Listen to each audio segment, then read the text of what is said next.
আমরা একটা গাণিতিক সমস্যা দেখি।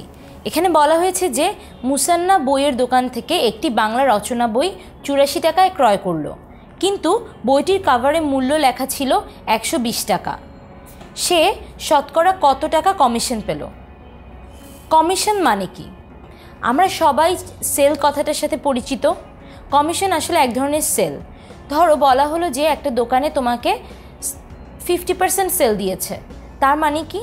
ধরো একটা জিনিসের দাম যদি আগে 100 টাকা হয়ে থাকে, তাহলে 50% সেলে তোমাকে দিচ্ছে 50 টাকায়। আবার যদি বলে 30% সেল, তারপরেও একই কথা। আগে যদি একটা জিনিসের দাম 100 টাকা হয়, তাহলে পরেও জিনিসটা তোমাকে দিচ্ছে 70 টাকায়। কমিশনও একই জিনিস। এখানে বলা হয়েছে যে একটা বাংলা রচনা বই 84 টাকায় ক্রয় করেছে মুসান্না, কিন্তু বইয়ের দাম আগে ছিল 120 টাকা। তাহলে কমিশন কত টাকা হবে? 120 বিয়োগ 84 অর্থাৎ 36 টাকা। এই টাকাটাই আসলে সেলের কারণে সে পেয়েছে। এখন আমাদেরকে আসলে বের করতে হবে সেলের সেই পার্সেন্টেজটা কত পার্সেন্ট সেলে সেই 36 টাকা কমে বইটা কিনেছে। এখানে চেয়েছে সে শতকরা কত টাকা কমিশন পেল। তার মানে আমরা যদি লিখি যে 36 টাকা সে কমিশন পেয়েছে কত টাকায়? 120 টাকায়। তাহলে এটাকে যদি আমরা পার্সেন্টেজে প্রকাশ করি, তাহলেই কিন্তু আমাদের কাঙ্ক্ষিত উত্তরটা পেয়ে যাব। দেখে নিই আমরা কিভাবে করতে পারি। দেখো 36/120 এটাকে কিভাবে শতকরায় প্রকাশ করতে হয় আমরা জানি। হর এবং লবকে 100 দিয়ে গুণ করে তারপরে ক্যালকুলেশন করলে আমরা পেয়ে যাচ্ছি 30%। অর্থাৎ মুসান্না 30% সেলে অর্থাৎ কমিশনে বইটা পেয়েছে। আমরা কমিশন সংক্রান্ত আর একটা গাণিতিক সমস্যাও দেখে ফেলি। এখানে বলেছে জাহেদ 10% কমিশনে একটি বই ক্রয় করে দোকানিকে 180 টাকা দিল। বইটির প্রকৃত মূল্য কত? দেখো এখানে বলেছে 10% কমিশন। 10% কমিশন মানে কি? আগে যদি একটা বইয়ের দাম 100 টাকা হয়, তাহলে সে 90 টাকায় কিনতে পেরেছে।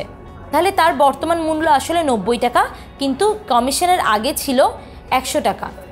আমরা যদি এটাকে এভাবে অনুপাতে প্রকাশ করি, এবং এই যে 90 টাকা যেটা আমরা বলছি, এটা আসলে বইটা সেই 100 টাকায় যেই টাকাটা দিয়েছে ওই টাকাটা। দেখো এখানে বলেছে জাহেদ 10% কমিশনে একটি বই ক্রয় করে দোকানিকে 180 টাকা দিল। অর্থাৎ এই যে 90 এটাই আসলে 180 টাকা। তাহলে আমরা এটাকে অনুপাত আকারে সমাধান করতে পারি। যেহেতু বইটির প্রকৃত মূল্য চেয়েছে, আমরা ধরে নিই এটা ক।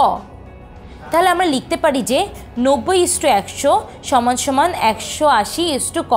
কারণ 90 হলো যাহার যেই টাকাটা দিয়েছে এবং 100 হলো কমিশনের পূর্ববর্তী মূল্য, এবং এখানেও একই কথা। 180 হলো যাহার যেই টাকাটা দিয়েছে এবং ক হলো বইটির প্রকৃত মূল্য। এখন এটাকে যদি আমরা ভগ্নাংশে প্রকাশ করি, তাহলে লিখতে পারি 90/100 = 180/ক। আমরা যদি বজ্র গুণন করি, তাহলে পাই 90 × ক = 180 × 100, এবং এখান থেকে আমরা ক এর মানটা বের করে ফেলতে পারি, যা হলো 200 টাকা। তাহলে এই ধরনের সমস্যা আমরা এভাবে সমাধান করতে পারি। আর এই ধরনের যে সমস্যাগুলো আছে, তা আমরা পরবর্তীতে যখন ঐকিক নিয়ম শিখতে পারবো, তা আরও সহজে সমাধান করতে পারবো এবং আরও আমাদের বুঝতে সুবিধা হবে।